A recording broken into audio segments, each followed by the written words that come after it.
Bonsoir tout le monde et merci de participer à cette conférence débat. C'est la première qu'on organise comme ça sur le thème des essais nucléaires à Toureia. Donc je vais vous dire un petit mot d'abord avant de donner la parole à notre spécialiste. Nous avons l'énorme chance de recevoir ce soir parmi nous M. Bruno Charéron qui est là. Hop, se lève. M. Bruno Charéron qui est ingénieur à la CRIRAD et c'est un spécialiste de la radioactivité. Avec les essais aériens qui ont été faits, soit depuis Moruroa, soit depuis Fanataufa, c'est impossible que des retombées radioactives n'aient pas touché les atolls qui soient habités ou non.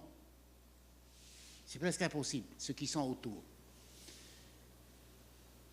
Parmi ces atolls, l'un d'eux se trouve à 110 km de Moruroa, en plein nord-est, juste en face. Toureia. On dira donc que les retombées sur Toureia étaient des retombées précoces. Le nuage a mis à peine le temps de se lever qu'il touchait Toureia.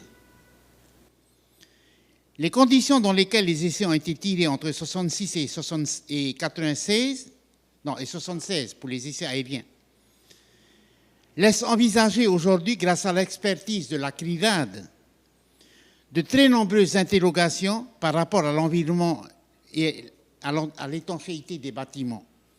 La CRIRAD a adressé un très long courrier à l'armée et au CEA afin de leur demander des réponses aux très nombreuses interrogations que ça pose. Je voudrais profiter de notre rencontre pour adresser une série de remerciements. Premièrement, en notre nom à tous et à toutes, je remercie la CRIRAD pour l'intérêt manifesté à la situation sanitaire des Polynésiens. Comment une telle commission, connue dans le monde entier, a accepté de s'occuper des Polynésiens, on n'est que 300 000.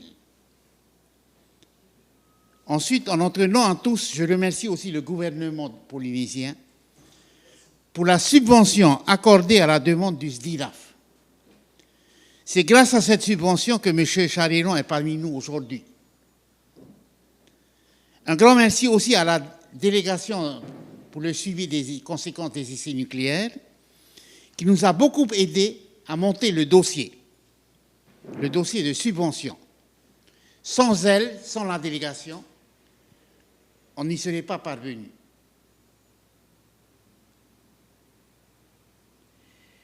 Ensuite, remercier aussi les membres du bureau du SDIRAF, à qui je demandais de lever la main au moins pour que vous voyez qui c'est.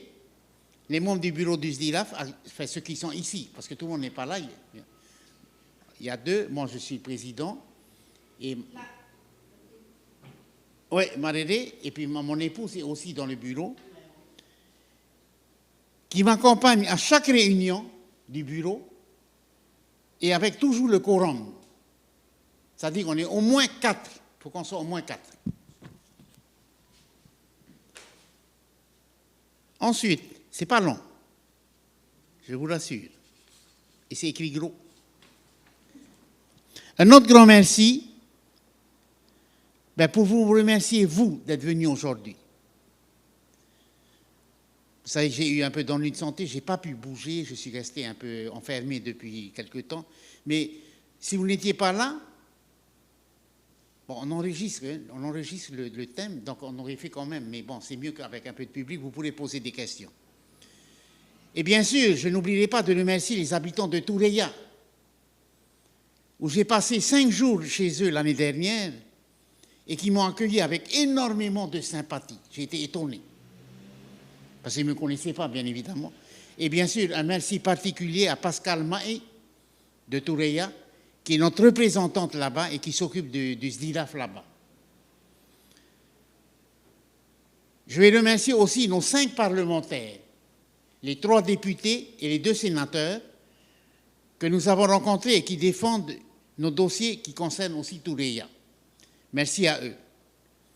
Et enfin, je terminerai pour les merci, un merci particulier aux représentants de l'État comme du pays, avec qui je travaille en bonne harmonie, et à chaque fois que le besoin s'en fait ressentir, je dirais que nous sommes reçus plutôt facilement.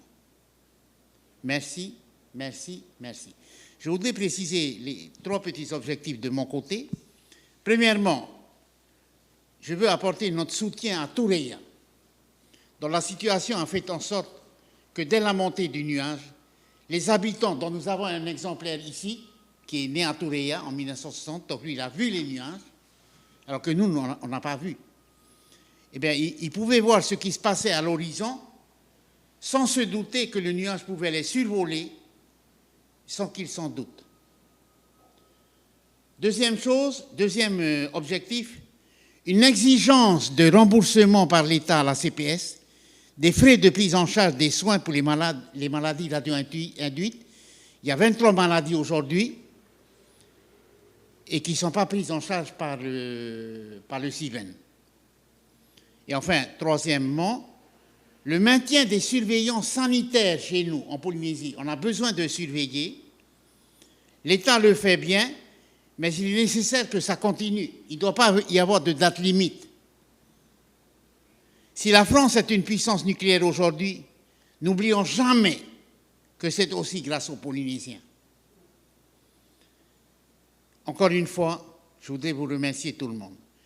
Je profite de l'occasion et je vais remettre à notre ami Bruno Charéron un courrier de remerciement particulier à la CRIRAD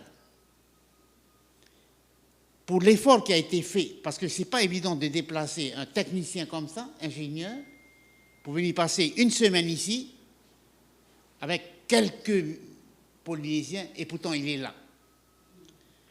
Je le chargerai en entraînant à tous de faire parvenir ce courrier à la présidente de la CRIRAD, mais aussi, si possible, aux membres du conseil d'administration.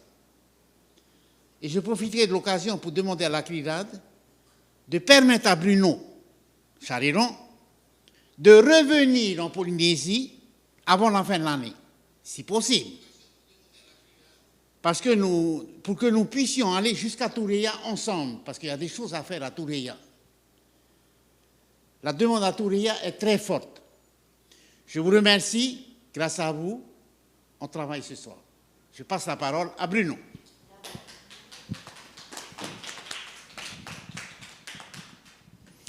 Merci Émile, merci pour tes mots chaleureux, merci pour avoir organisé cette soirée et puis pour nous permettre de retravailler sur la question de l'impact des retombées sur Toureya. Alors, tu l'as dit, je représente une structure qui s'appelle la CRIRAD. CRIRAD, ça veut dire Commission de recherche et d'information indépendante sur la radioactivité. C'est une ONG qui est basée en France. Vous avez mon contact en bas, bruno.charéron@crirad.org, si vous avez des questions ultérieures. L'exposé là, va porter sur, évidemment, l'impact des essais nucléaires en Polynésie française, plus particulièrement sur Toureya, mais pas que. Et je l'ai intitulé « Enquête de réponse sur l'impact pour les populations exposées aux retombées radioactives ». L'idée, c'est que nous, on est dans une démarche de long terme pour apporter un certain nombre de réponses aux questions qui sont posées sur la pollution de l'environnement, sur l'impact sanitaire. Et c'est un travail qu'on espère faire ensemble. C'est-à-dire que la CRIRAD apporte des compétences, des connaissances dans le domaine de la radioactivité, mais c'est vous, les habitants de Polynésie, c'est vous, les habitants de Toureya, qui savez mieux que nous ce qui s'est passé, en particulier dans les années 60, 70, votre mode de vie, la façon dont vous avez vécu ces retombées. Donc c'est vraiment un travail collaboratif qu'on veut faire avec le SDIRAF et sur l'impulsion du SDIRAF. Voici ici l'accueil chaleureux que j'ai reçu en arrivant à Papeete lundi avec une partie de l'équipe du SDIRAF. Le projet, on l'appelle Toureya 2025-2026 parce qu'il a commencé en 2025, il se poursuit en 2026 avec l'aide du pays, comme ça a été rappelé par Émile. Le projet va consister à progresser dans l'appréciation des doses de radiation qu'ont subies les habitants de Toureya au moment des retombées des essais atmosphériques entre 1966 et 1974. Mais c'est un travail, je l'ai dit, qui sera de longue haleine. Alors d'abord, un petit mot d'introduction sur la CRIRAD.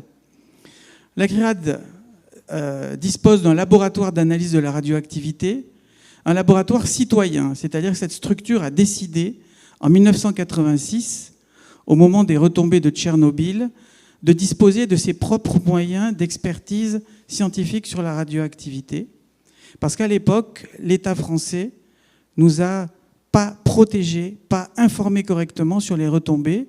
Et la carte que vous voyez de l'Hexagone montre le niveau de radiation retombé au sol, le césium-137. On voit bien, sans rentrer dans les détails, que de la Corse à l'Alsace, il y a des points rouges avec des retombées qui étaient tout à fait importantes, avec des valeurs qui sont 100 fois, 1000 fois plus fortes, nos valeurs, que celles qu'avait données l'État. Et donc c'est très important pour nous d'avoir notre propre équipe scientifique. On est à peu près 6 scientifiques dans le labo et avoir un vrai labo d'analyse de radioactivité, parce que l'expérience nous a montré que malheureusement, on ne peut pas faire confiance, les yeux fermés en tout cas, au contrôle officiel. Donc nous, on travaille sur toutes les formes de radioactivité, et si on s'intéresse au nucléaire, qu'il soit civil ou militaire, tout commence avec les mines d'uranium, puisque c'est à partir de l'uranium, qui va être ensuite enrichi par exemple, qu'on va pouvoir faire un certain type de modèle de bombe atomique. Et vous avez sur ces photos des zones où ont été extraits l'uranium en France. À gauche, je mesure un niveau de radiation très important sur la plate-bande de la maison dans un village où a été extrait de l'uranium. Les entreprises ont laissé un minerai très radioactif sur la plate-bande. Si les citoyens n'avaient pas de moyens de mesure de radioactivité, ils ne le sauraient pas. En bas à droite, je contrôle la maison d'un ancien travailleur de l'usine d'extraction d'uranium et de concentration d'uranium. C'est un homme qui est décédé d'une leucémie probablement parce qu'il avait ramené chez lui des filtres très radioactifs issus de l'usine de concentration de l'uranium. Tout ça pour vous dire que c'est très important de pouvoir faire des contrôles de radioactivité indépendamment des industriels et de l'État. Donc ça, on l'a vu en France, on l'a vu par exemple aussi au Niger, où la France a extrait pendant des décennies de l'uranium. Là, nous avions été appelés à l'aide par un Touareg, Al-Mustafa Al-Hassen, qui est le président d'une association de protection de l'environnement au Niger.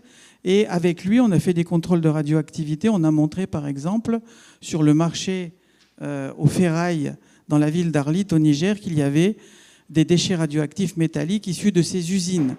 De même que ces jeunes filles qui ont fait un stage à la CRIRAD ont montré que sur la piste devant l'hôpital de l'entreprise, la radioactivité était 100 fois supérieure à la normale. Tous ces exemples, c'est pour vous convaincre de l'importance de faire des contrôles indépendants et insister sur une spécificité de la CRIRAD, c'est de faire des contrôles, si possible, avec la population et pour la population.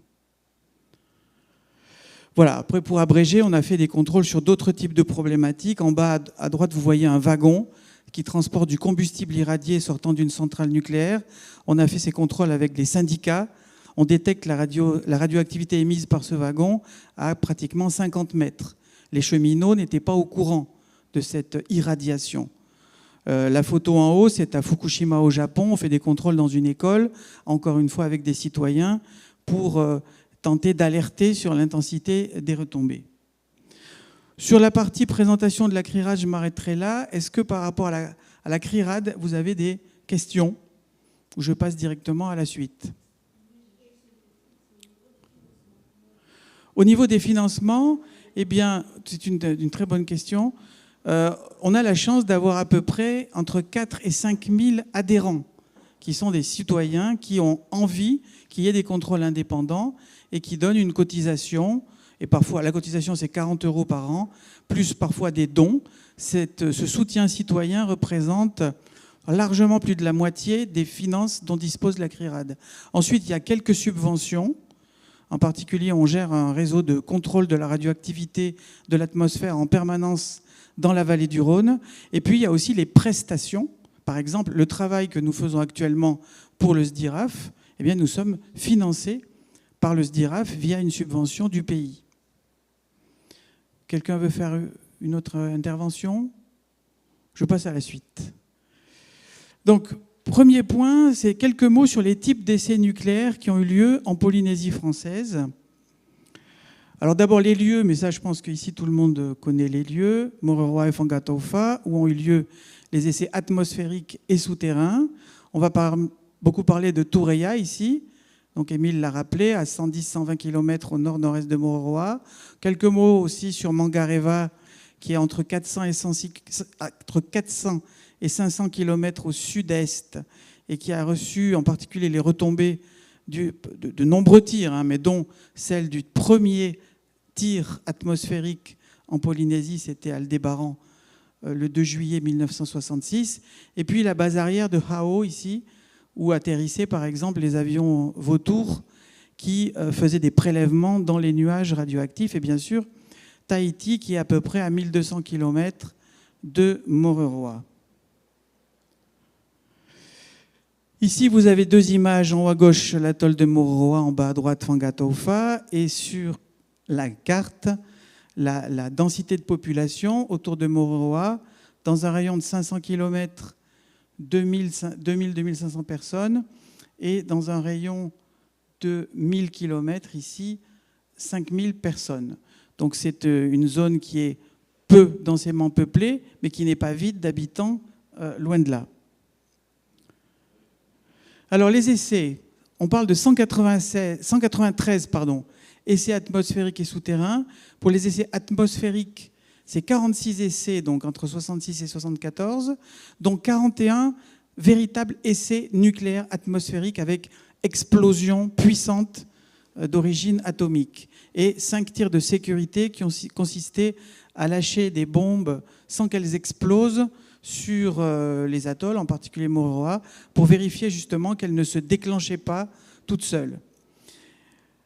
Il y a eu pratiquement, à chaque essai atmosphérique, il y a eu des retombées à grande distance qui ont concerné toute la Polynésie, mais avec une intensité plus ou moins forte selon les essais, avec des retombées très importantes, parfois sur des îles et atolls habités, à plusieurs centaines de kilomètres des lieux de tir, y compris jusqu'à Tahiti, qui est à plus de 1200 kilomètres. Au niveau des types d'essais atmosphériques, il faut faire la distinction entre les essais sur barge. Il y a eu 4 essais sur barge, 3 à Mororoa. Entre 66 et 67, ils ont été abandonnés ensuite parce qu'ils étaient particulièrement polluants, puisqu'ils étaient tirés à, disons, ça dépend, mais disons par exemple 10 mètres au-dessus de la surface de l'océan, sur des barges ancrées dans le lagon. Et le problème dans ces cas-là, c'est que lors de l'explosion atomique, lors de la fission nucléaire, il y a émission de puissantes radiations qu'on appelle les neutrons, et ces neutrons ont la propriété d'activer tout ce qu'ils rencontrent. C'est activer, c'est-à-dire rendre radioactifs des atomes qui ne l'étaient pas. Donc si vous tirez près du sol sur barge, vous allez rendre radioactifs l'eau de mer, les coraux, les sédiments, et en plus, la boule de feu va aspirer vers le haut ces matériaux devenus radioactifs, et ça ajoute un potentiel contaminant tout à fait important. Ensuite, il y a eu des essais qui sont les plus nombreux pour ce qui concerne les essais atmosphériques sous ballon captif. Là, la charge nucléaire va exploser à plusieurs centaines de mètres au-dessus de la surface du lagon ou de l'océan, ce qui va faire qu'il y aura moins ce phénomène d'activation de l'eau de mer, des sédiments et des sols coralliens.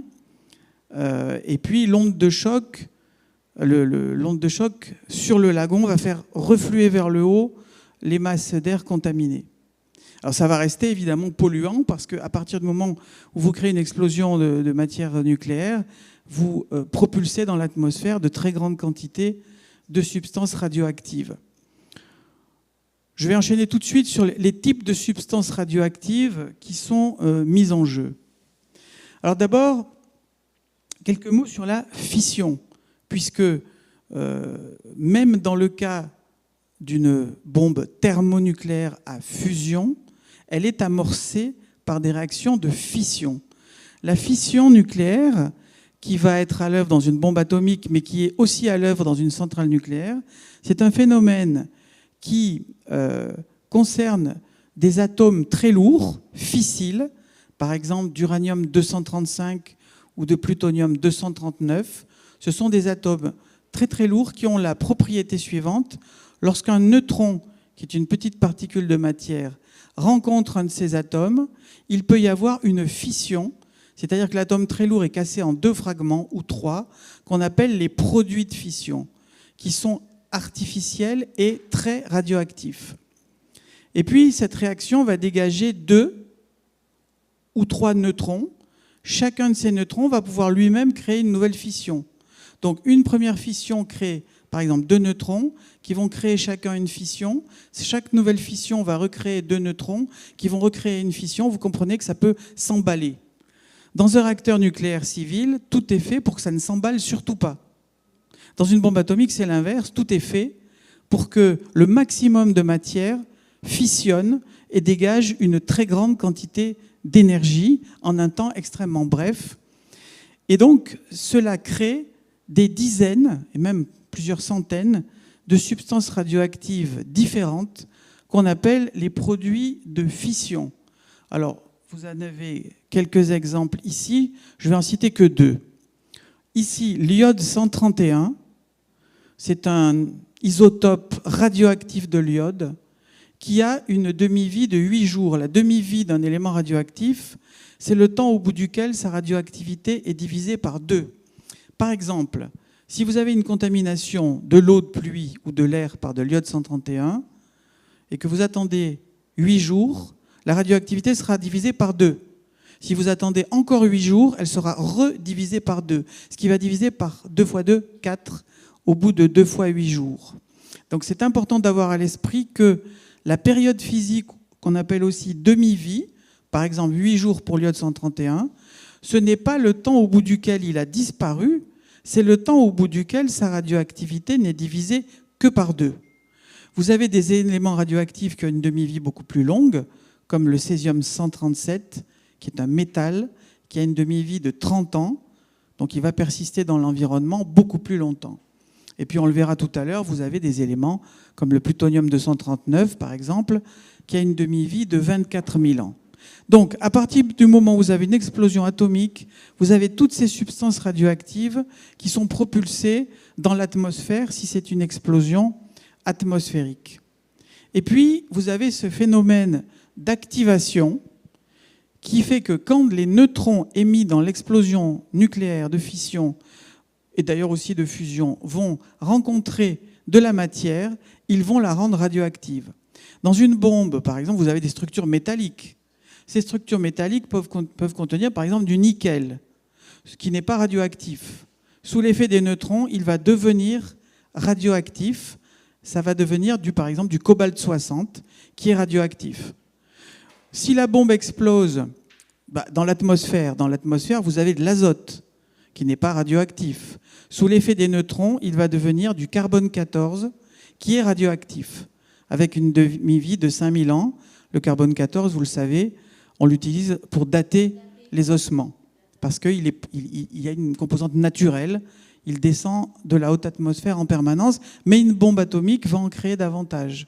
Dans l'eau de mer, vous allez avoir création, par exemple, de sodium-24 radioactif.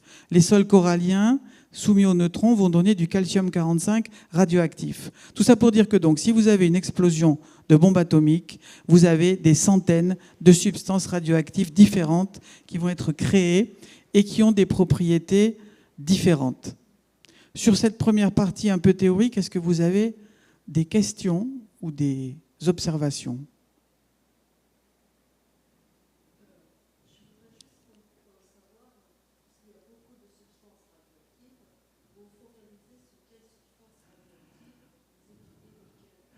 Donc la question de Sioux, c'est sur quelle substance radioactive on va se focaliser.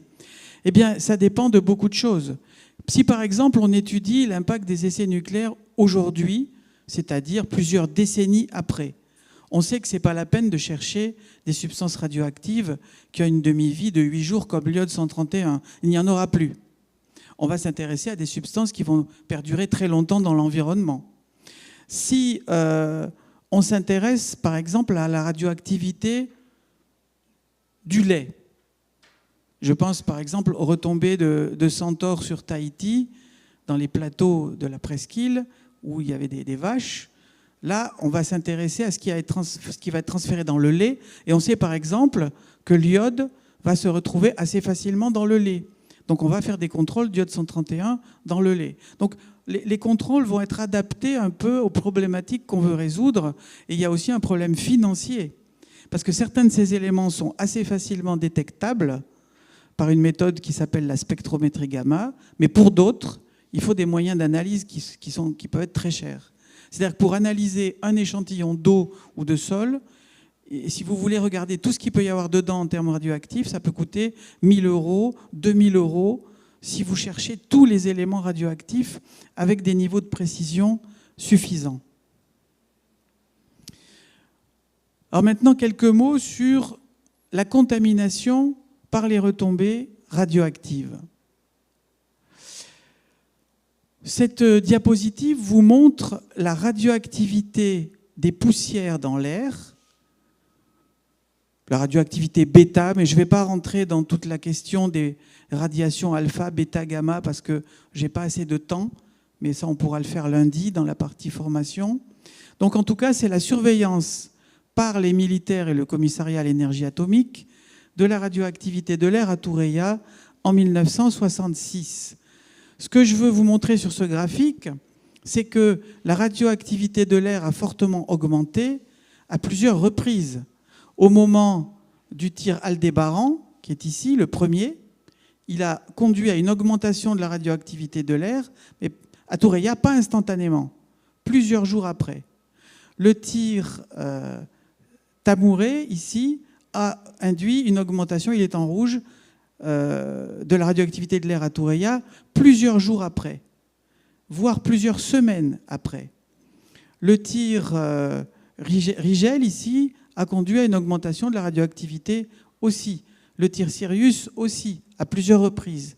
Ça vous montre simplement que si on vit à Tureia en 1966, on va être soumis à la radioactivité de l'air à de très nombreuses reprises. Or, dans les premiers calculs d'impact des doses, l'impact de la radioactivité sur les habitants de Tureia, dans le rapport du ministère de la Défense en 2006, seules les retombées du tir Rigel, c'est-à-dire en bleu, c'est-à-dire ce pic-là, avaient été prises en compte. Si on veut sérieusement évaluer les doses pour les habitants de Tureia, il faut évidemment prendre en compte toutes ces retombées. Et j'insiste aussi sur le fait que certaines retombées interviennent plusieurs jours, voire plusieurs semaines après le tir. Et en fait, en réalité, il y a des retombées pendant plusieurs années après les tirs et des décennies, puisque une partie des matières radioactives vont en relativement grande altitude, elles vont ensuite faire le tour du globe en quelques semaines, et puis elles vont rester en suspension et retomber petit à petit. Et il y a même un brassage entre l'hémisphère sud et l'hémisphère nord à long terme. Donc des retombées, il y en a partout, d'un point de vue géographique, pendant très longtemps, avec par contre des niveaux d'intensité qui sont complètement différents. Ce n'est pas la même chose, les retombées à Mangareva après Aldébaran, par exemple, que les retombées, je ne sais pas moi, à 3000 km de là, ça ne va pas être forcément évidemment les mêmes.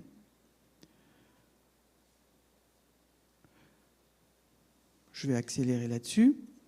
Ce document, donc Émile m'avait demandé un peu d'en dire quelques mots, c'est un document qui est extrait de documents militaires déclassifiés de la campagne de 1970. Ici, vous reconnaîtrez Tureia, ce petit point. Ici, Fangataufa, Mororoa. Et ce document représente la zone en rouge. La zone rouge, c'est-à-dire ce cercle et ce dessin un peu en bouchon de champagne, c'est la zone à l'intérieur de laquelle les militaires considèrent que sur une année, la dose de radiation subie pourrait atteindre 2 rads par an, c'est-à-dire 20 millisieverts par an. Je ne vais pas rentrer dans toutes les unités là, on n'a pas le temps, mais c'est la dose maximale annuelle admissible aujourd'hui pour les travailleurs du nucléaire, par exemple. Donc ce qu'on peut voir simplement là-dessus, c'est que c'est assez étonnant que Thureia, qui est un atoll habité, soit resté habité alors qu'il est dans une zone dont les militaires savaient très bien qu'elle était particulièrement sensible aux retombées radioactives. Pour évaluer l'impact sur la santé des habitants, il faut connaître tous les niveaux de radioactivité de tout, de l'air qu'ils respirent, de l'eau de pluie, puisqu'elle va ensuite parfois être bue, surtout par exemple à Thureia, et puis de la chaîne alimentaire. Donc il faut connaître un très grand nombre de paramètres. La difficulté, c'est qu'il n'y avait pas de contrôle indépendant à cette époque, que beaucoup de ces informations ont été classifiées, une partie l'est toujours, quelques documents, enfin des milliers de pages de documents déclassifiés maintenant sont accessibles. Et par exemple, une des difficultés, c'est qu'il y a parfois des incohérences. Donc vous avez ici, je vous donne un exemple, les retombées du tir Rigel du 24 septembre 1966. Les militaires indiquent les retombées différées indirectes ont entraîné de nombreuses précipitations fortement radioactives sur l'est de la Polynésie le 26 septembre, atteignant à Thureia la valeur de 0,7 microcurie par centimètre cube. On ne rentre pas dans l'unité, mais juste pour vous dire que dans le même document militaire, à une autre page, la page 7, le chiffre qui est donné, c'est plus 0,7 microcurie, c'est 0,7 10 puissance 3 picocurie, ce qui est 1000 fois plus faible. Ça veut dire que dans le même document, on a pour la même chose, la radioactivité de l'eau de pluie, des chiffres qui ont un facteur 1000 de différence. Du coup, lequel est le bon? C'est pour vous montrer aussi la difficulté qu'il y a à exploiter certains de ces documents. En tout cas, si on convertit ces vieilles unités, les picocuries, les microcuries, avec les unités d'aujourd'hui, on va parler en becquerel. Un becquerel, c'est une désintégration d'atomes radioactifs par seconde. Et vous voyez que dans ces pluies, selon le chiffre que l'on retient, il y avait entre 25 000 et 25 millions de becquerels par litre. Mais même si c'est 25 000 et pas 25 millions, si vous buvez de l'eau qui contient 25 000 becquerels par litre, ça veut dire qu'à chaque seconde, de chaque litre, dans chaque litre sont émis, se désintègrent 25 000 atomes radioactifs qui émettent divers types de radiations, alpha, bêta, gamma, et qui vont donc avoir un impact sur la santé qui, dans ce cas précis, n'est pas négligeable. Je vais faire une pause par rapport à ça. Est-ce que vous avez des questions sur ces premiers éléments? Je continue. Alors, malheureusement, on n'a pas le temps de rentrer dans toutes ces unités. Les becquerels, les curies, les doses, il faudra qu'on le fasse et on essaiera de le faire donc lundi prochain. L'unité qui représente l'impact sur la santé des êtres humains, c'est la dose. C'est la quantité d'énergie déposée par kilo de tissu humain par toutes ces radiations. Et cette dose s'exprime par exemple en millisieverts, qui s'écrit petit m millisieverts, comme ceci. Donc le CEA, le Commissariat à l'énergie atomique, a sorti en 2006 cette carte qui donne sur la Polynésie les doses les plus importantes liées aux retombées les plus importantes. Et vous voyez que sur Thureia, ces doses ont été plus importantes que d'habitude en 66, 67, 70, 71. Le chiffre le plus fort dans ces évaluations du CEA, c'est 1,3 millisieverts en 71. 1,3 millisieverts, c'est chez les adultes. La dose maximale annuelle admissible pour le public aujourd'hui, c'est 1 millisievert par an. Au-delà, on considère que les risques sanitaires, en particulier les risques de décès par cancer, sont socialement inacceptables. En dessous, ça ne veut pas dire qu'il n'y a aucun risque, parce qu'en matière d'exposition à la radioactivité, plus la dose augmente, plus le risque, en particulier de cancer, augmente. Mais même en dessous du seuil de 1 millisievert, le risque existe. Si on est 10 fois plus faible que le millisievert, le risque est 10 fois plus faible, mais il n'est pas nul. Donc retenez simplement que la valeur la plus forte sur Thoureya, je reviens en arrière, c'était 1,3. Maintenant, oui. Pourquoi les Gambiers, ils ont 5,50 millisieverts en 1966 alors que Thoureya n'a que 0,35 alors que c'est juste à côté? Pourquoi? Parce que lors du tir Aldébaran, dont nous commémorons les 60 ans demain, le 2 juillet, la contamination, d'un point de vue circulation atmosphérique, les vents ont poussé l'épannage contaminé, préférentiellement sur les Gambiers, qui ont été atteints par des retombées vraiment très importantes.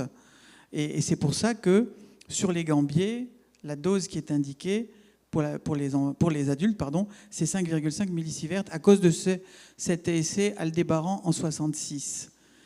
Ce que je voulais vous faire toucher du doigt maintenant, c'est qu'en fait, ces doses peuvent être très différentes selon la façon dont on produit les calculs. Alors, par exemple, tout à l'heure, je vous parlais, je reviens en arrière, pour Thoureya de l'année 1971, 1,3. Le CEA, le Commissariat à l'énergie atomique, a refait des calculs en 2002. Et vous voyez que pour Thoureya en 1971, Thoureya en 1971, c'est le tir Encelade. Là, la dose sur l'adulte, elle est un peu plus forte, 1,9. Mais je voudrais attirer votre attention sur le cas de l'enfant. Pour les enfants de 1 à 2 ans, la dose peut aller jusqu'à 3,5.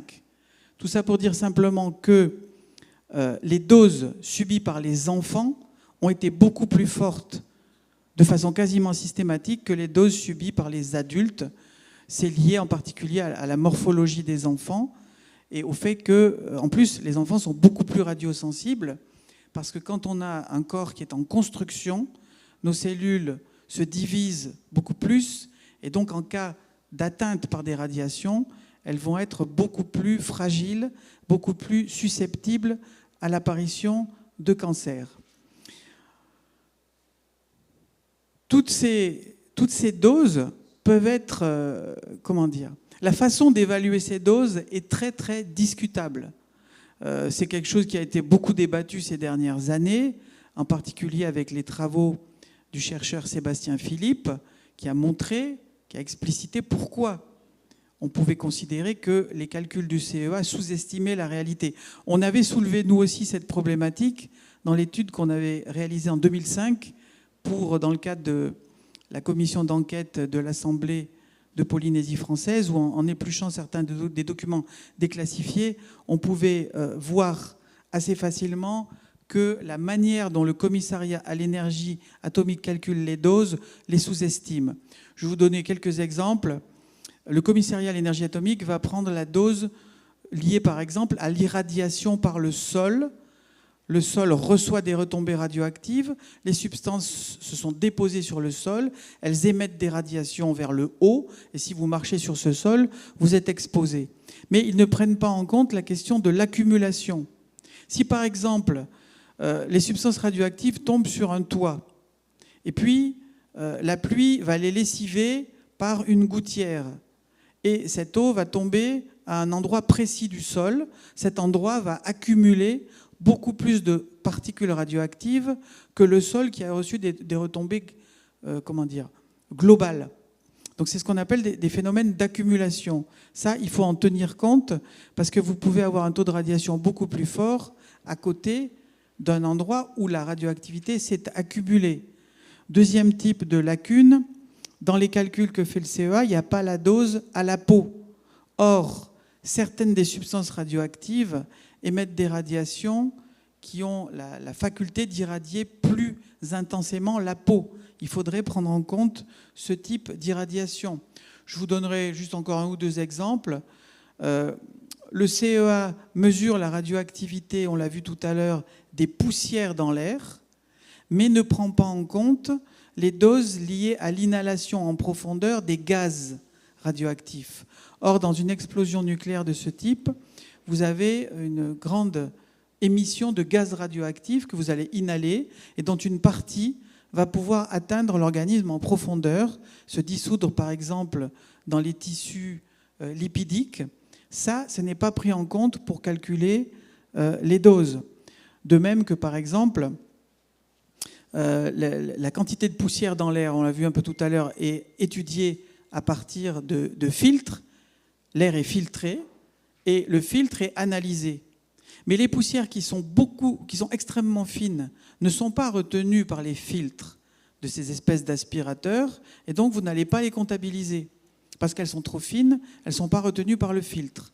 Donc, sans rentrer dans les détails, il y a beaucoup de raisons qui font que la manière dont le CEA calculait les doses ne rend pas compte de la réalité. Et ce qu'on veut faire ensemble, c'est s'approcher le plus possible de cette réalité en vous interrogeant, vous, on a commencé à le faire sur vos modes de vie, qu'est-ce que vous mangiez, en quelle quantité, en interrogeant le CEA sur leur méthodologie de mesure. Je pense que c'est important d'insister sur le fait qu'à cette époque, en tout cas dans les premiers essais, il y a vraiment eu un défaut de protection assez grave de la population.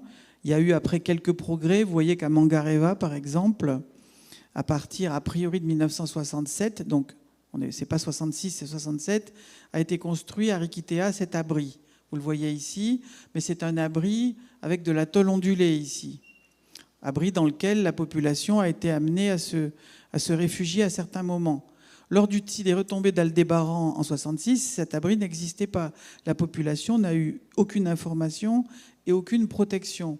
Et je voudrais vous montrer la diapositive sur les blocos ici qui sont à Mangareva. Il y a les mêmes à Tureia. Les blocos pour les personnels type CEA ou militaires. Là, ce n'est pas de la tôle ondulée. Ce sont des murs de 60 cm d'épaisseur, type béton ou soupe de corail, avec une enveloppe métallique. Donc on voit bien qu'il n'y avait pas le même niveau de protection pour la population polynésienne et pour certains personnels, disons, militaires ou du commissariat à l'énergie atomique. Vous savez qu'en ce qui concerne les retombées du tir Aldébaran sur Mangareva, le premier tir atmosphérique, il y a eu vraiment des retombées qui n'avaient pas été anticipées. Les contrôles qu'ont fait les autorités militaires et du CEA ont montré un niveau de contamination très important. Et ce qui est assez cynique, c'est de voir le compte-rendu de l'équipe, disons, militaire qui a fait les premiers contrôles après les retombées d'Aldébaran à Mangareva. Et voici ce qui est écrit dans leur rapport. La population tahitienne est parfaitement inconsciente, insouciante et ne manifeste aucune curiosité. Le père Daniel rêve de son prochain voyage et ignore ce que peut être une retombée. Le chef de poste, le gendarme, se doute de quelque chose, multiplie ses douches, mais sans inquiétude sérieuse. Et puis ici, il est écrit « Le bilan de la dose totale intégrée par la population est à faire en août et à remettre uniquement au commandant de la structure. Il sera peut-être nécessaire de minimiser les chiffres réels de façon à ne pas perdre la confiance de la population qui se rendrait compte que quelque chose lui a été caché dès le premier tir. » Bon, tout ça maintenant est très bien connu. On sait aujourd'hui qu'à l'époque, il y a vraiment eu une volonté de cacher la réalité de la contamination à la population. Alors, à partir du moment où les habitants de Mangareva, de Tureia, ont bu de l'eau radioactive, ont respiré de l'air radioactif, ont mangé des aliments radioactifs, la question qui se pose évidemment, c'est quel est l'impact sanitaire. En matière d'exposition à la radioactivité, je l'ai déjà dit, il n'y a pas de seuil d'innocuité. Toute dose de radiation augmente les risques sanitaires. Quels sont ces risques sanitaires? Les plus connus, ce sont les cancers. C'est très connu aujourd'hui, en particulier avec le suivi des survivants des explosions atomiques d'Hiroshima et Nagasaki. Mais en l'état actuel, pour ce qui concerne le processus d'indemnisation, il n'y a que 23 types de cancers qui sont retenus pour que les individus soient éligibles à une indemnisation. Vous avez la liste à gauche.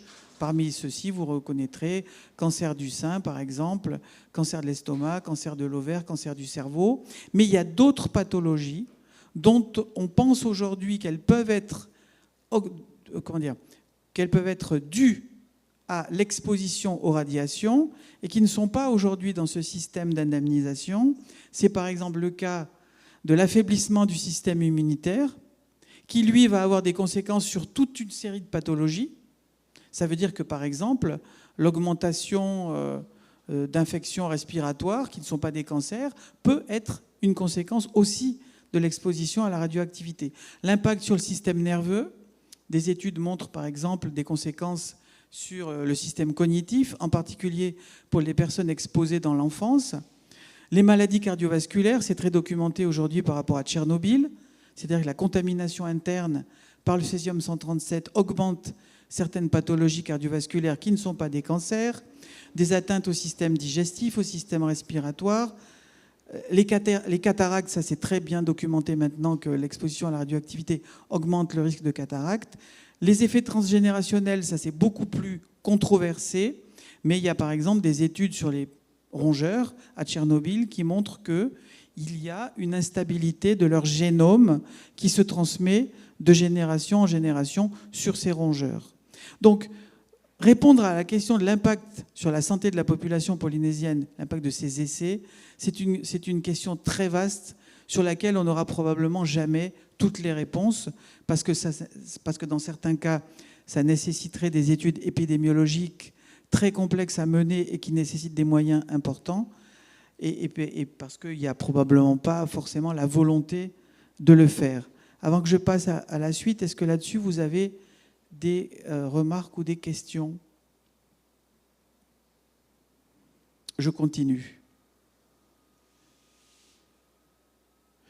Alors maintenant, quelques éléments sur la radioactivité qu'on a pu mesurer, nous, la CRIRAD en 2005, dans le cadre de la commission d'enquête de l'Assemblée de Polynésie française. Donc ça, cette diapositive précédente, nous arrivons avec mon collègue Christian Courbon à l'aéroport à Papeete en 2005 et nous étions accueillis par Bruno Barillo. Je voudrais lui rendre hommage parce que vraiment, c'est une personne qui a joué un rôle majeur dans la prise de conscience des retombées, des conséquences sanitaires et de la pollution liée à la radioactivité des essais. Et puis John Doom de Marora et Tauto, qui était présent à Mangareva, justement, au moment des retombées d'Aldébaran. Tous les deux sont décédés aujourd'hui. Alors, quelques exemples rapides de la contamination qu'on a pu mettre en évidence. Alors, premier exemple à Mangareva, ce sont les troncs des cocotiers. On a obtenu qu'un cocotier soit abattu et qu'on puisse ramener en France une tranche de cocotier dans laquelle on a mesuré le carbone 14, dont je vous parlais tout à l'heure, qui a une demi-vie de 5000 ans. Au centre du cocotier, la radioactivité est plus faible que quand on s'en éloigne un peu, et quand on se rapproche des temps présents, plus on s'éloigne du centre du cocotier, du cœur du cocotier, plus on est dans les temps présents. Et on voit que la quantité de carbone 14 a augmenté.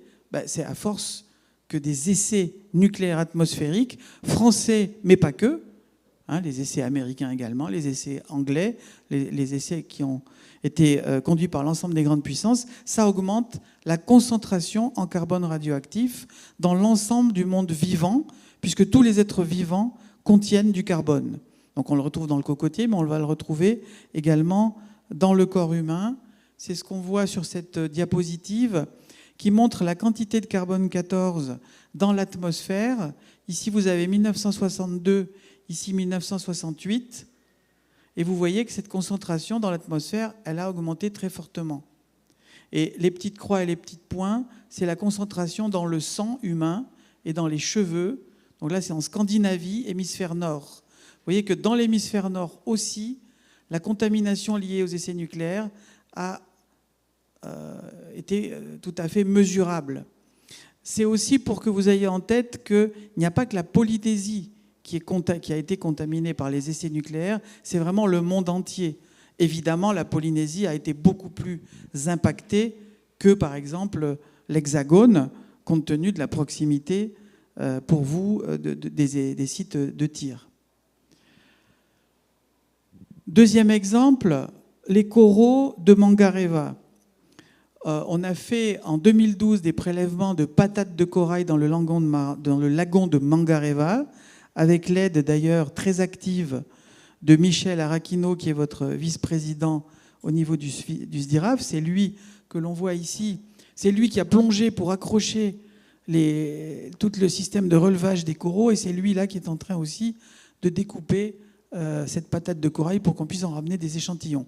Donc l'avantage de ce corail, c'est qu'on a pu demander au CRIOB, que vous connaissez, je pense, à Montréal, spécialisé dans les coraux, de nous couper des tranches et de dater ces tranches. Et on a pu ensuite, par des analyses en laboratoire, montrer que les coraux contenaient un certain nombre d'éléments radioactifs artificiels, en tout cas liés aux essais, le strontium 90, l'uranium 236, le plutonium, le carbone 14, à des niveaux qui ne sont pas très importants, mais qui sont tout à fait mesurables.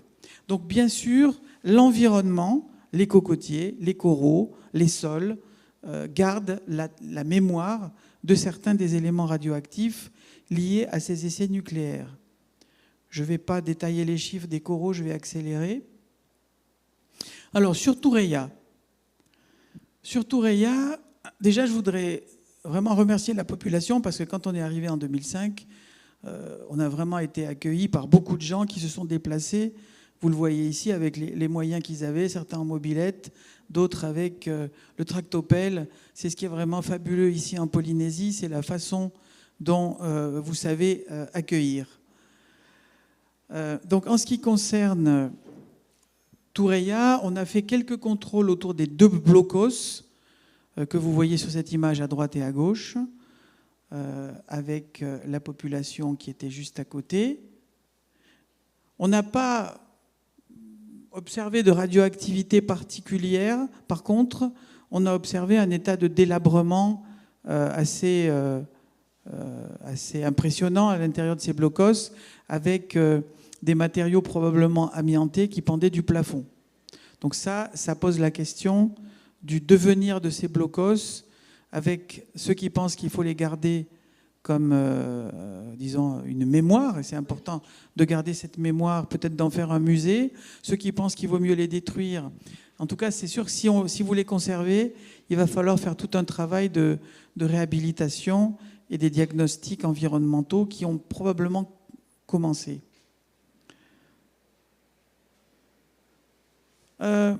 Autour des blocos, en faisant des mesures, on était tombé sur une zone où il y avait une radioactivité 4 fois supérieure à la normale, mais en ramenant l'échantillon au laboratoire à Valence, en France, on a pu constater que ce n'était pas un problème de radioactivité artificielle, c'était du potassium 40, qui est d'origine naturelle, qui était à une concentration un petit peu plus élevée que la normale.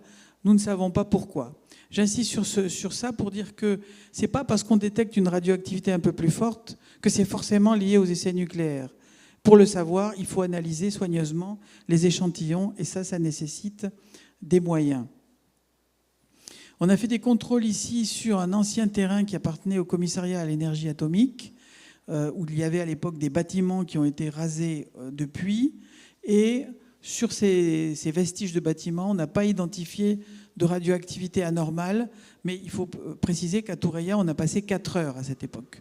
En 4 heures, vous ne pouvez pas évidemment contrôler l'atoll de Thoureya, et même je dirais que contrôler sérieusement ce secteur, il faudrait pratiquement 4 heures pour vraiment passer au peigne fin toutes les anfractuosités entre les dalles, faire des petits carottages, ramener des échantillons. Ça nécessite un travail que nous n'avons pas pu faire à l'époque. En revanche, dans cette ancienne citerne du commissariat à l'énergie atomique, nous avons souhaité disposer d'un échantillon de sédiments. Et comme nous n'avons pas pu le prélever nous-mêmes pour une question de manque de temps, puisqu'on nous a demandé d'assister à une collation juste avant le décollage, eh bien, ce sont des habitants de Thoureya, qui appartiennent d'ailleurs à la famille de Marere Fariki, qui ont eu la gentillesse d'aller faire les prélèvements de la boue au fond de la citerne et de nous ramener, vous le voyez sur cette image, un flacon avec la boue pour qu'on puisse l'emmener en France. Donc ça, je voudrais insister là-dessus, c'est ce côté travailler avec les habitants. C'est-à-dire qu'on peut faire des choses intéressantes ensemble si chacun apporte sa contribution. Et c'était important de faire cette analyse de ces boues ou de ces sédiments parce qu'on a pu montrer comme ça qu'il y avait une contamination pas négligeable par le césium-137, on en parlait tout à l'heure, 54 becquerels par kilo, par, et c'est plus grave, l'américium-241, 11 becquerels par kilo, le plutonium-238, 19 becquerels par kilo, le plutonium-239-240, 70 becquerels par kilo. Ça, c'est le plutonium-239, il a une demi-vie de 24 000 ans. Donc ça veut dire quoi? Ça veut dire que ces boues contiennent, encore aujourd'hui, des éléments radioactifs artificiels liés aux retombées des essais nucléaires. Essais nucléaires, là, on peut imaginer français, compte tenu de la proximité. Ça n'exclut pas qu'il y ait une contribution aussi d'autres essais. Alors, si on récapitule, ça montre qu'à Tureia, en 2005, mais c'est vrai aussi aujourd'hui, il reste évidemment dans les sols, dans certaines boues, dans la chaîne alimentaire aussi, des traces plus ou moins importantes d'éléments radioactifs liés aux essais nucléaires. Si on parle, je vais venir après sur la chaîne alimentaire, dans les types de contrôle aussi que la population nous a demandé, c'est la zone où atterrissaient des hélicoptères. Je pense que c'est cette... Ici, vous avez la piste d'atterrissage actuelle des avions à Tureia. La zone où atterrissaient les hélicoptères, c'est probablement ce point ici que je vais agrandir. Ça, c'est une vue satellite actuelle de 2022. Donc la zone d'atterrissage, c'est ici, le point que j'ai nommé H1, a priori. Et là, c'est toujours un agrandissement encore. C'est probablement là qu'atterrissaient certains hélicoptères. Alors, il y a quand on interroge les habitants, on a des témoignages différents. Certains disent qu'il n'y a jamais eu d'hélicoptères qui ont atterri à ces endroits. D'autres disent, mais bien sûr que si, nous en avons été les témoins. Donc ça montre aussi que dans ce travail d'enquête, il faut interviewer beaucoup de gens à plusieurs reprises pour essayer de recueillir des témoignages pour vraiment comprendre ce qui s'est passé. En tout cas, les mesures qu'on a faites, là je suis en train de faire les mesures justement sur ces dalles, n'ont pas montré de radioactivité anormale, mais encore une fois, on a fait ça en quelques minutes, sans faire de carottage, sans faire d'analyse détaillée. Si on voulait répondre à la question qui, je le sais, inquiète certains habitants de Tureia, est-ce qu'il peut y avoir une contamination autour de ces dalles, puisqu'il y a eu du lavage de matériaux potentiellement radioactifs, il faudrait faire des analyses plus poussées. Et pour ce qui concerne la chaîne alimentaire, vous avez ici des résultats d'analyse de l'eau de coco ici à Tureia en 2005. On a mesuré le césium-137, 0,6 becquerel par litre, par kilo frais ou par litre, ça revient au même, alors qu'à Taravai, ça c'est Mangareva, on ne le détectait pas, inférieur à 0,1. Donc ça veut dire simplement qu'à Tureia, il y avait encore en 2005 une présence de césium-137 radioactif dans l'eau de coco. Et dans ce rapport de 2005, on recommandait qu'il y ait des analyses plus poussées du lait de coco, de l'eau de coco, du copra, pour avoir une vision d'ensemble. Alors, ce sont des niveaux, faut pas exagérer, ce sont des niveaux de contamination qui sont relativement faibles, mais qui ne sont pas nuls. Et ça montre bien qu'il y a toujours un impact. En conclusion, pour approfondir la question de l'impact passé et présent sur Tureia, il faut faire un travail d'enquête beaucoup plus approfondi. Et c'est ce qu'on va essayer de faire ensemble, avec vous, avec le SDIRAF, avec les habitants de Tureia. Mais j'insiste sur le fait que ça ne peut être qu'un travail de longue haleine sur des années. Ce qu'on est en train de faire cette année, ce n'est qu'une tentative d'amorcer un processus qui sera forcément long. Je vous repasse la parole et je vous remercie de votre attention.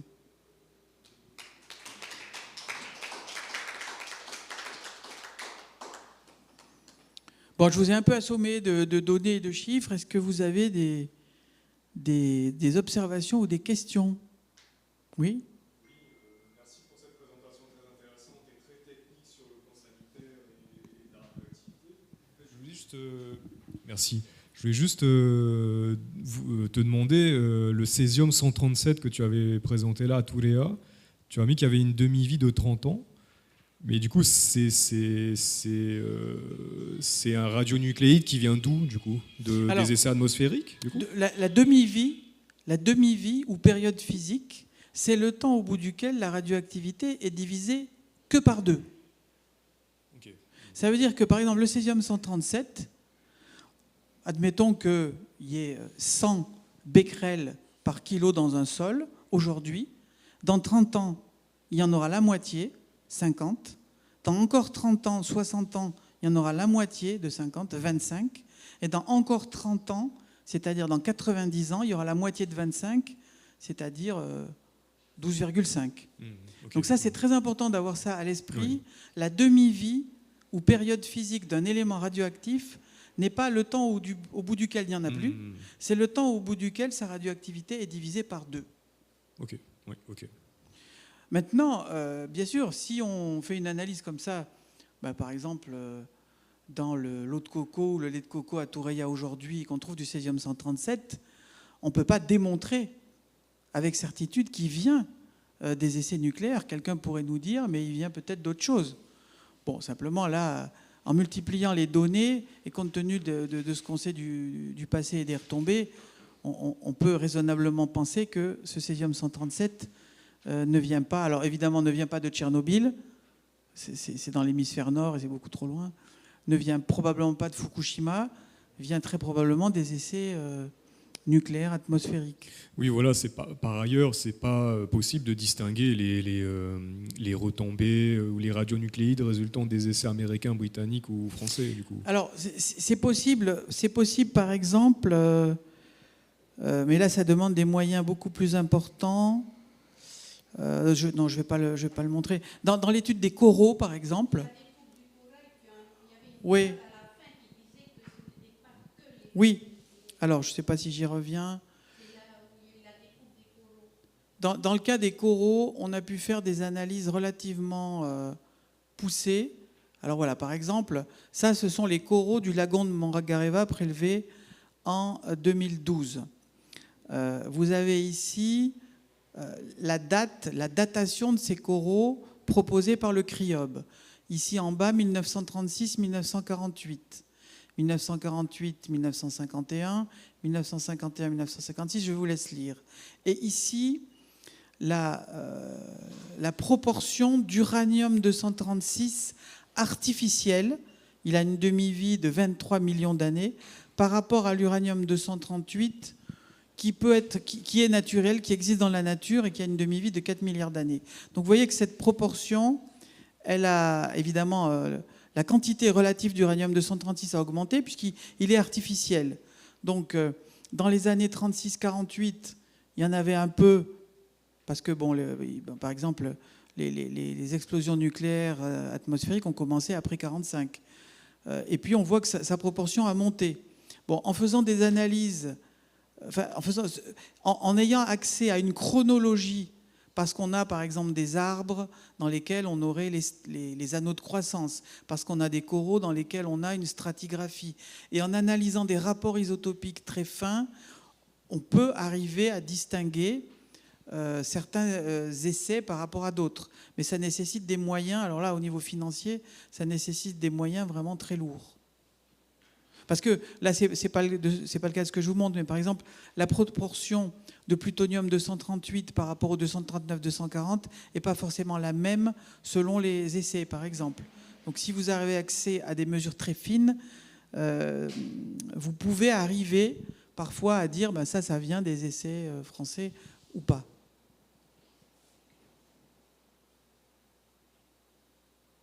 OK.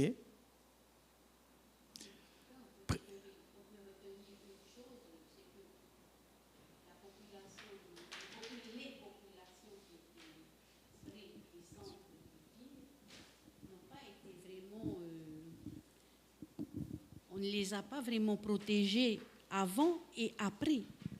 Alors, il y a effectivement... Moi, c'est ce que je retiens. Oui, on peut retenir ça. Il y a dans le cas, puisqu'on fête, malheureusement, on commémore les 60 ans du tir Aldébaran, les retombées d'Aldébaran sur Mangareva, il n'y a eu aucune mesure de protection et il y a clairement des documents déclassifiés qui montrent que c'était une volonté délibérée.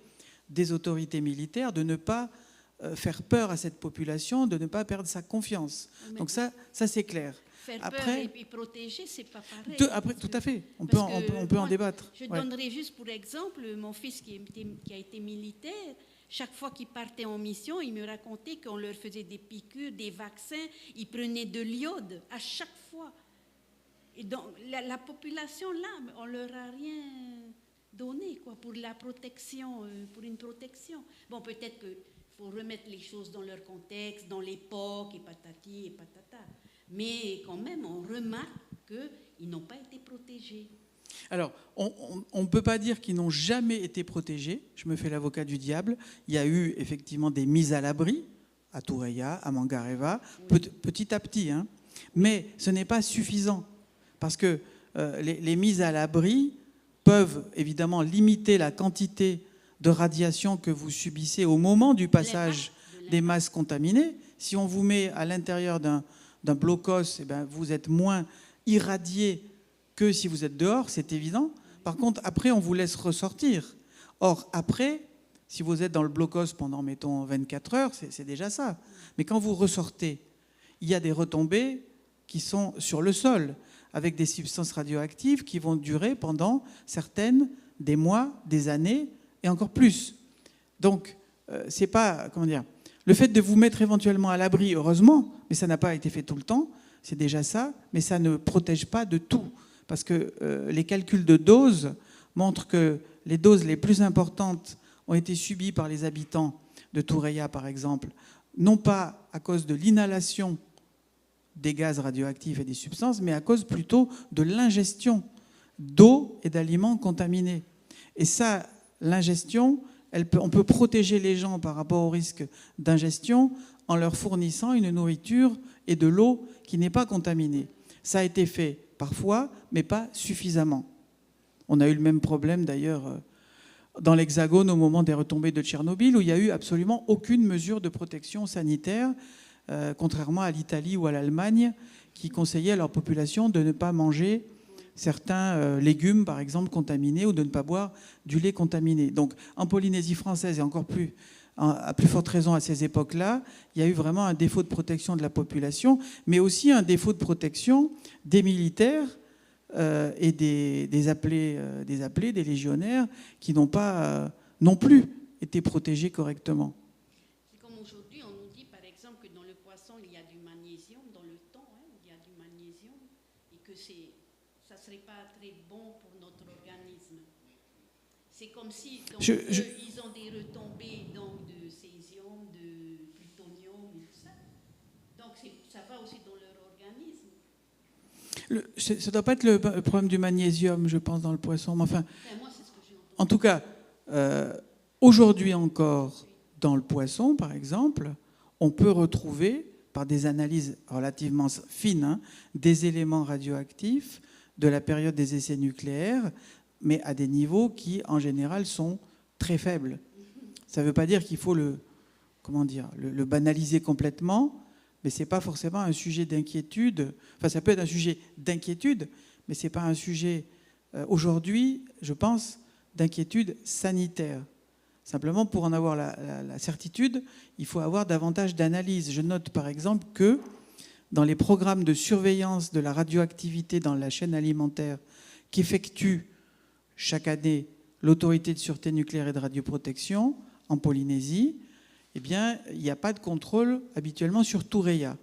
En 2026, cette année, ils ont prévu de rajouter quelques contrôles de la chaîne alimentaire, pas beaucoup, une dizaine de poissons, par exemple, de substances extraites des cocotiers, du coco, dans leur programme de surveillance, et c'est quand même normal, c'est quand même indispensable, dans la mesure où Toureia, on l'a déjà dit, est l'atoll habité le plus près de Moroa et a été quand même bien impacté. Voilà, je voudrais ajouter un petit mot à propos de Toureia, puisque bon, j'ai eu la chance d'y aller. Je suis quand même resté 5 jours avec eux. Je voulais dire, hier soir, nous étions en communication avec une habitante de Toureia qui est née à Toureia en 1960 et qui ensuite a connu son mari, elle est en France. On a discuté avec elle pendant 1 heure. Bon, elle est d'accord qu'on la rappelle. Hein. Et par exemple, Bruno, moi, j'aurais jamais pensé à demander ça, mais il lui disait, quand tu étais dehors, parce qu'au bout d'un moment, on vous laisse sortir du blocos et puis vous rentrez chez vous, quoi. Hein. Quand tu étais dehors, tu marchais comment? Et elle nous a répondu, ben, ils étaient souvent pieds nus. Parce qu'en tout cas, vous n'avez pas de magasin. Enfin, il y avait un petit magasin, mais qui vendait quelques boîtes. À l'époque, hein, je parle. Et la goélette, elle ne passait peut-être qu'une fois tous les 6 mois. Et encore, quand la goélette arrivait à Toureya, comme elle avait fait toutes les îles Tuamotu avant, le bateau, il arrivait, il n'y avait plus rien. Et donc, ils étaient pieds nus. Je voulais demander à Bruno, le sol a dû être contaminé, puisqu'en général, il pleut aussi en même temps. Est-ce qu'il y a une incidence de marcher pieds nus dans le truc? Oui, bien sûr. J'en ai touché un petit mot quand je parlais du fait que la manière de calculer les doses par les militaires et le commissariat à l'énergie atomique, de notre point de vue, sous-estime les doses. C'est le fait, par exemple, que pour calculer la dose, ce qu'on appelle par irradiation externe, c'est-à-dire le fait que vous marchez sur un sol contaminé, il y a de la contamination dans le sol, des atomes radioactifs, ils émettent des radiations vers vous, vous êtes irradié de l'extérieur. Eh bien, cette irradiation externe, elle est calculée à une distance de 1 mètre au-dessus du sol. 1 mètre au-dessus du sol, c'est valable pour un adulte. Un adulte, le point qui représente un peu mon corps globalement, 1 mètre au-dessus du sol, c'est pas choquant. Mais un enfant, oui, un enfant, il est beaucoup plus près du sol. Or, plus on va s'approcher de la source de la radioactivité, là on parle du sol, puisque ces retombées elles vont sur le sol, plus on descend près du sol, plus la radioactivité est forte. Et donc, si on veut calculer la dose sérieusement pour les enfants, on ne peut pas se contenter d'une mesure à 1 mètre au-dessus du sol. Si en plus l'enfant ou l'adulte, peu importe, il est pieds nus, alors en plus, il va être exposé de façon plus importante au niveau de sa peau. Et en plus, s'il a des blessures aux pieds, il peut avoir, en plus de l'irradiation externe, une contamination interne. L'irradiation externe, c'est un mot qui signifie que les substances radioactives sont à l'extérieur de vous, vous ne les faites pas rentrer dans votre corps, mais c'est les radiations qu'elles émettent qui vous irradient de l'extérieur vers vous. La contamination, c'est qu'en plus, vous faites rentrer dans votre corps, par exemple, ce césium, qui est un métal radioactif. Il peut rentrer par inhalation, il peut rentrer par ingestion, il peut rentrer par des blessures de la peau. Donc si vous marchez pieds nus et que vous avez une blessure, vous pouvez faire rentrer directement à l'intérieur de vous des substances radioactives qui sont au sol. Donc voilà, c'est pour ça que c'est important qu'on travaille avec les habitants pour qu'ils nous expliquent comment ils vivaient à l'époque, qu'est-ce qu'ils mangeaient. Par exemple, une question qu'on a posée, c'est quand vous brûliez les déchets, puisqu'il n'y a pas de collecte d'ordures ménagères, tous les déchets, les déchets de votre alimentation, des feuillages, vous les brûlez dehors. Qu'est-ce que vous faites de ces cendres? Donc la réponse qui nous a été donnée, c'est on n'en fait rien de particulier. Tant mieux, parce que si ces cendres étaient réutilisées pour amender des jardins, eh ben, vous risquez comme les cendres vont concentrer la radioactivité, vous risquez d'en rajouter plus à l'endroit où vous allez avoir un jardin, par exemple. Donc c'est pour ça que c'est très important de comprendre, de travailler avec les habitants, sinon les calculs de doses vont être faussés. Et quand on rentre dans le détail, par exemple le rapport du commissariat à l'énergie atomique qui décrit la façon dont ils ont calculé les doses à Toureya au moment des retombées, par exemple, du tir Rigel, c'est assez impressionnant de voir qu'il y a très peu de mesures. Donc le commissariat à l'énergie atomique est obligé de faire des hypothèses, parfois basées sur pas grand-chose.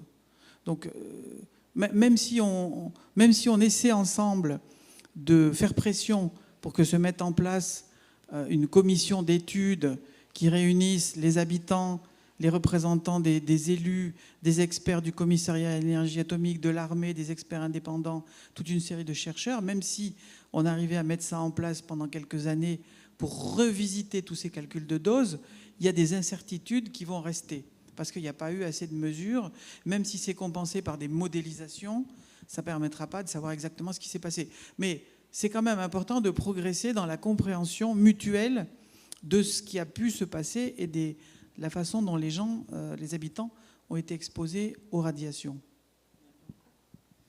Voilà, je continue puis je m'arrêterai après. Non, je voulais dire que le SDILAF n'avait pas vocation à s'occuper du nucléaire. Non, ce n'était pas mon sujet. Moi, c'était la retraite. Je ne sais pas si vous savez, je me suis occupé de retraite. Michel Araquino a rejoint. Il est vice-président depuis 2 mandats à peu près. Et puis c'est surtout, j'ai eu Bruno, de toute façon je ne connaissais pas du tout, hein, mais il y a 2-3 ans de ça, il m'a envoyé des documents. Et bon, je ne me suis pas tapé les rapports parce que je suis incapable de lire. Tous ces chiffres-là, attends, je vois flou.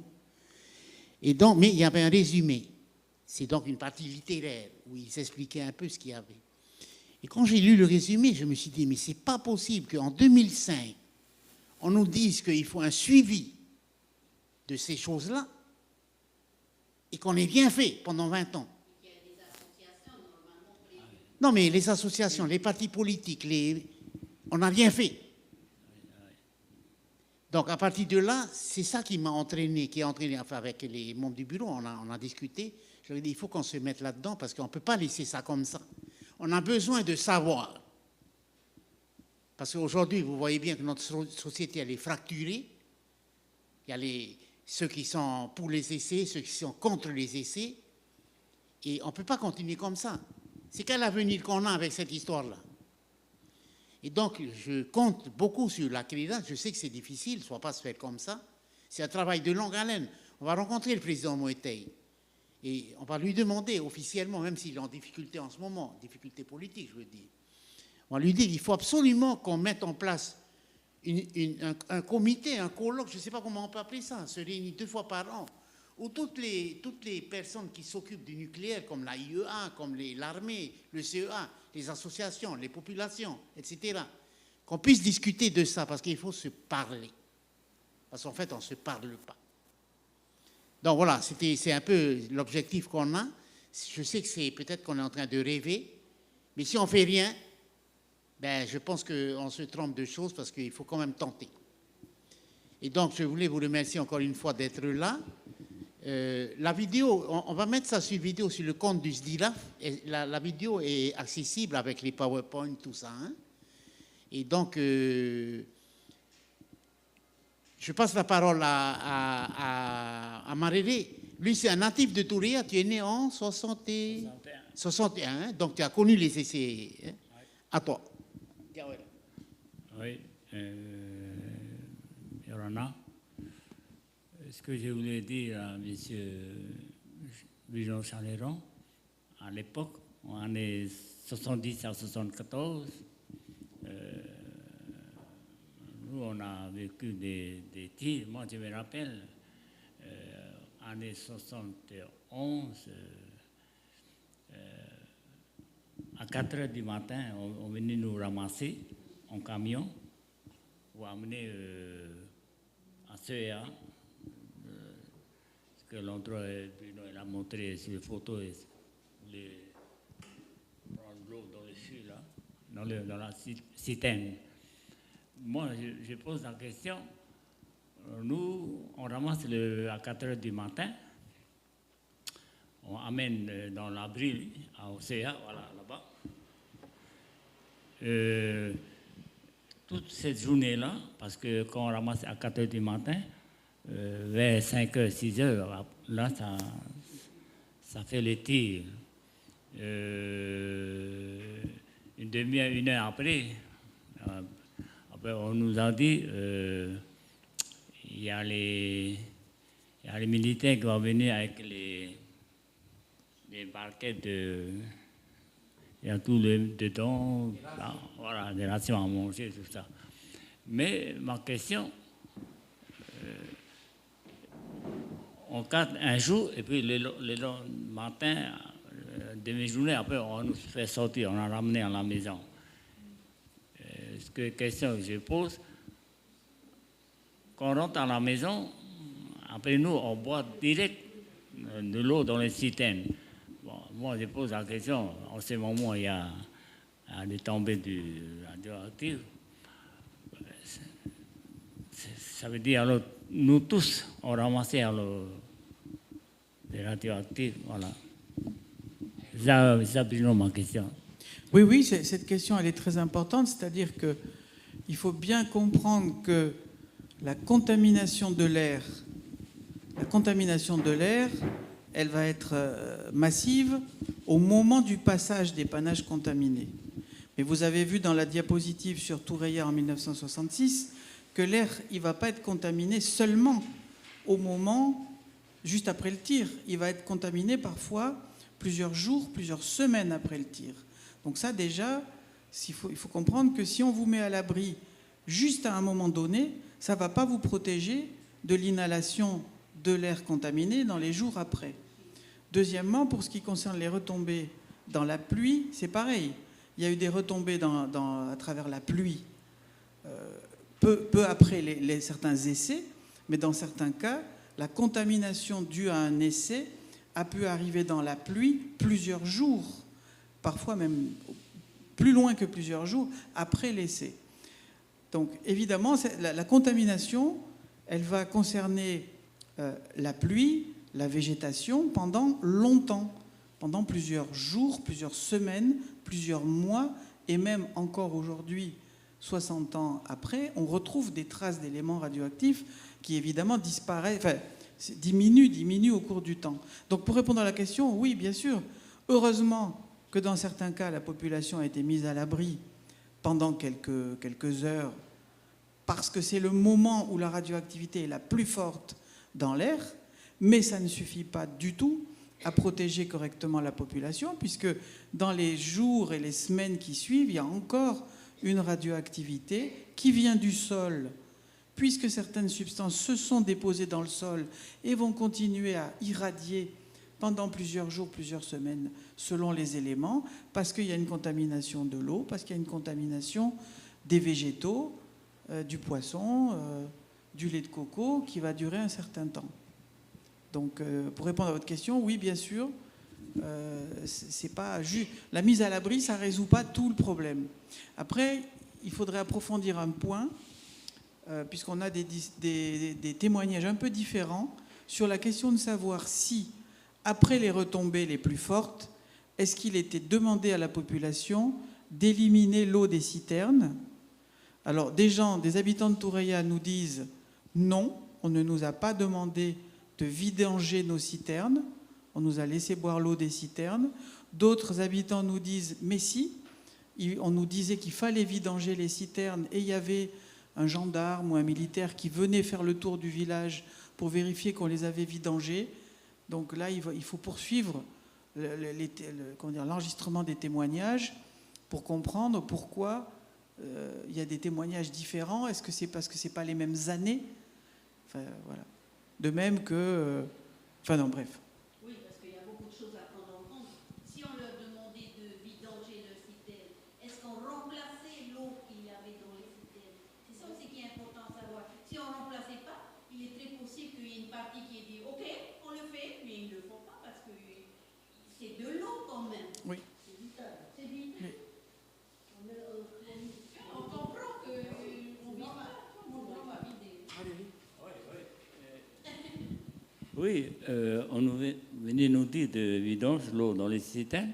Ils vont passer un camion, citerne, voilà, c'est ça. Mais les populations, c'est pas tout le monde qui vide l'eau dehors. Hein. Voilà, c'est ça.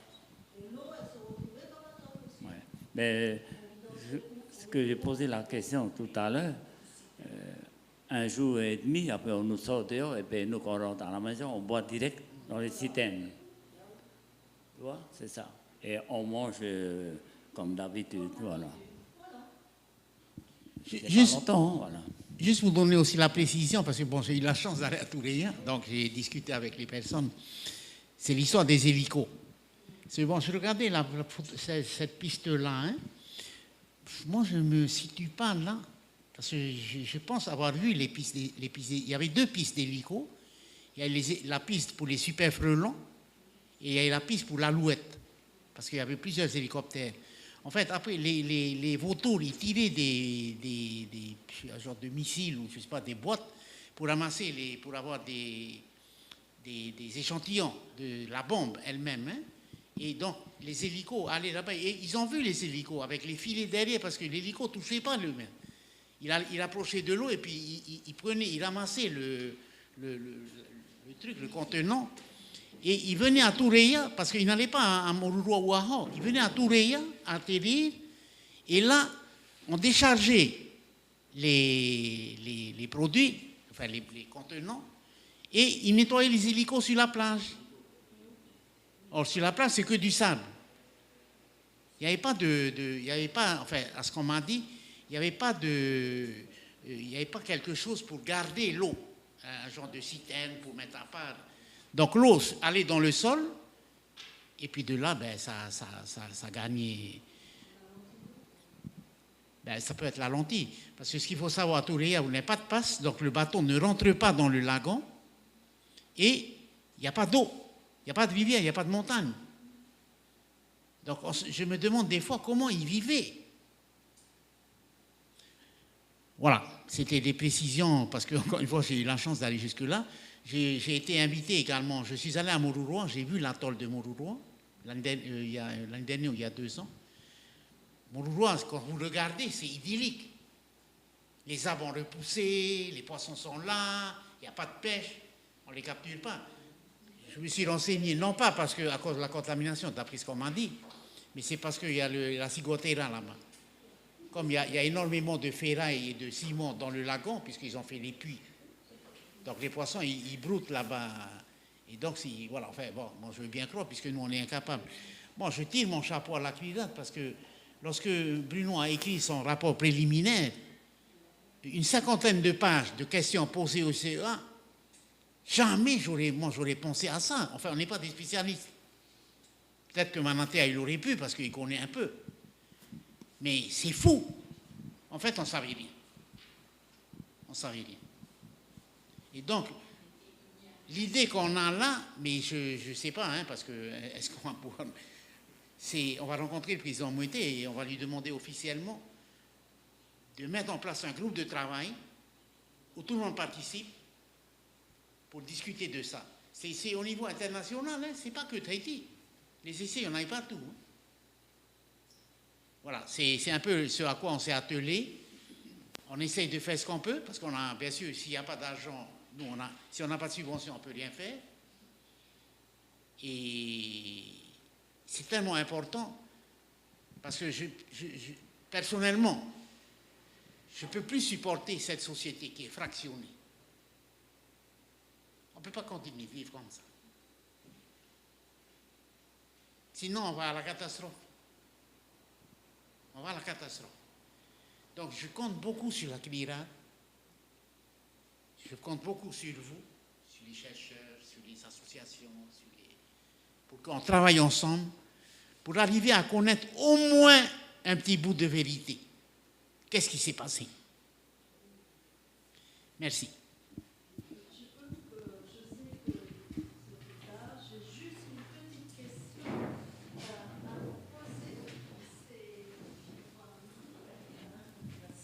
Alors, je voudrais juste savoir, est-ce que vous avez pu consulter des dossiers médicaux parce que là, je vois, c'est très scientifique, hein, mais CEA, CEP, eux aussi, ils ont des médecins. Il n'y a eu aucune étude là-dessus. Ça m'a frappé. Est-ce que ça a été confidentiel? Est-ce que ça n'a pas été encore libéré? J'en sais rien. Est-ce que vous avez consulté quelque chose à propos de la population? Parce que nous, hein, je vois beaucoup de prélèvements dans le sol, dans le cocotier et tout ça, mais la population, où est-elle? C'est ma question.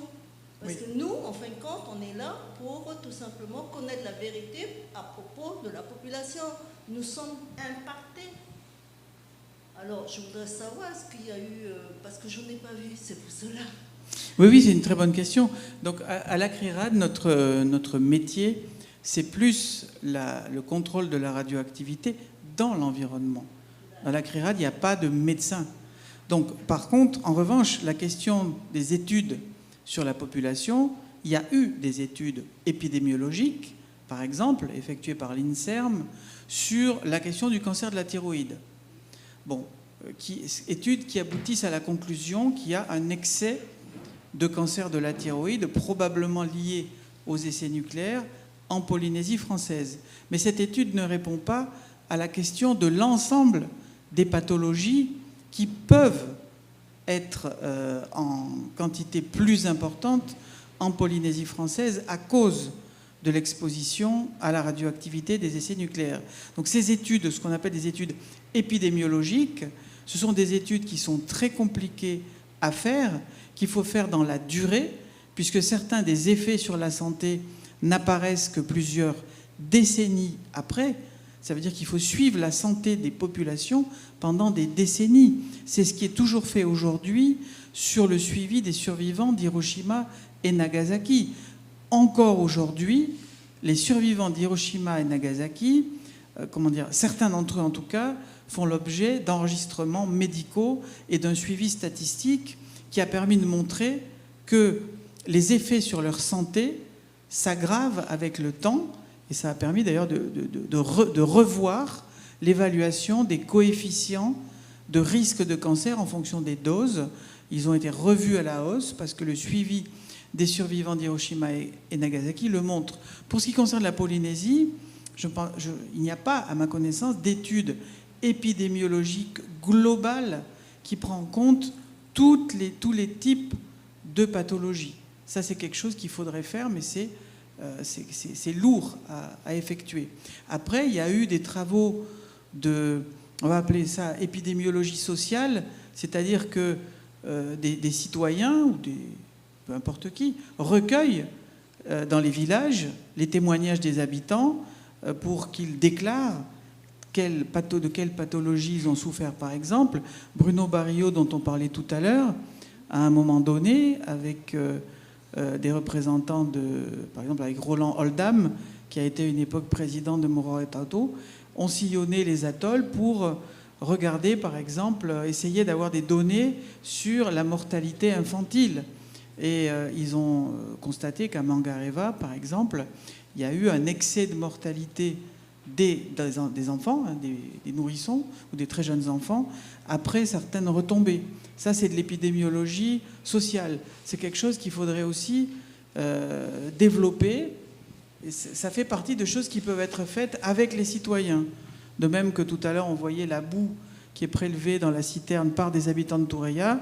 Les habitants de Toureia pourraient aussi eux-mêmes mettre en place des enquêtes pour faire un peu la liste des pathologies qu'ils voient autour d'eux, en essayant, si possible, d'avoir des pièces médicales, hein, parce que il suffit pas de dire oh ben un tel a eu un cancer ou pas. Il faut que ça soit quand même établi par des.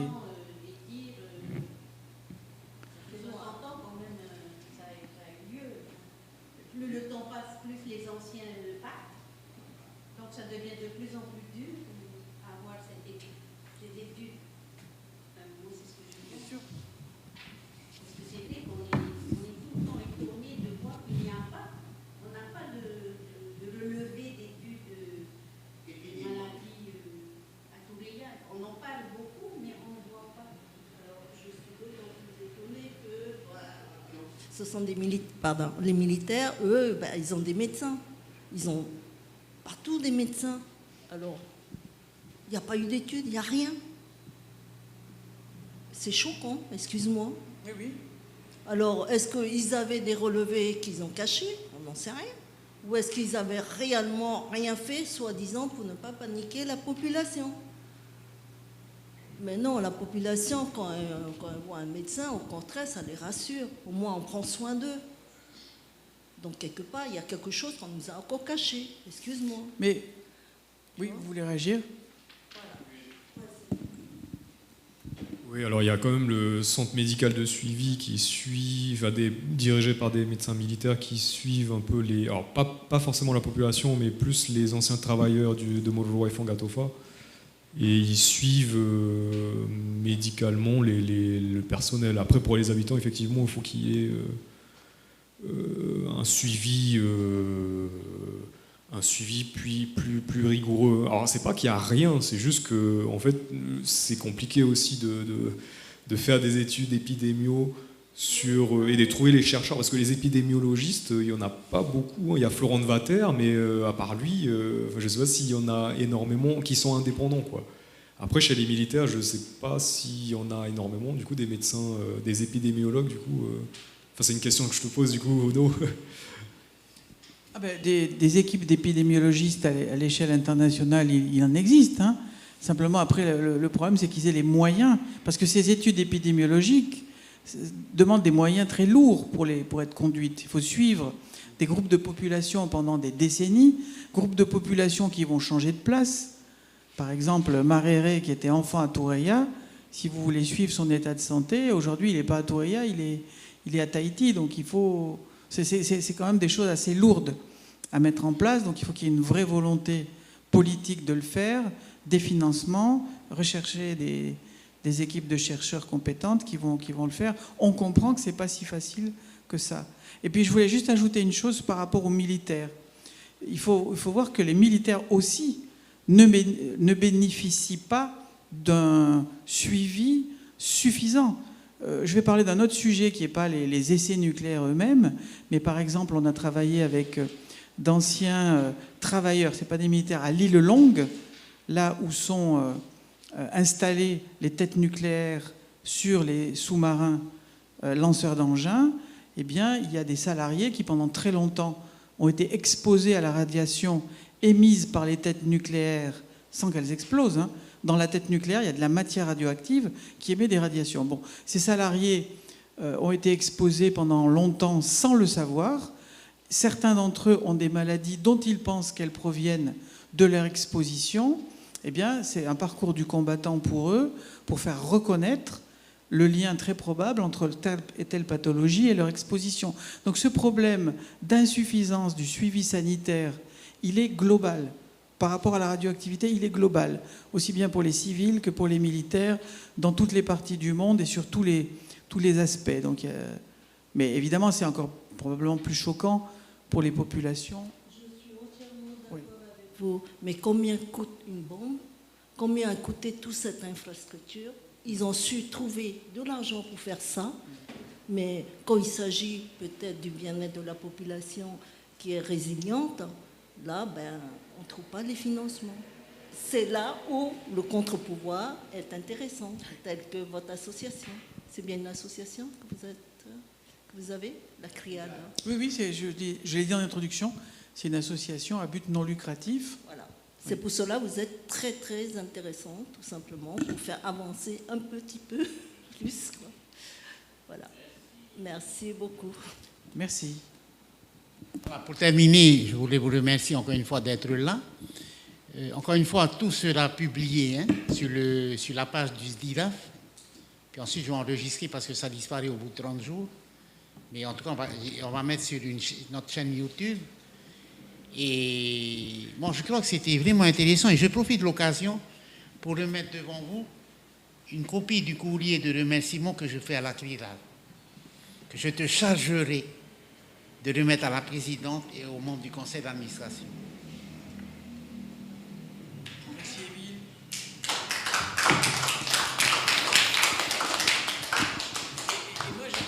Émile.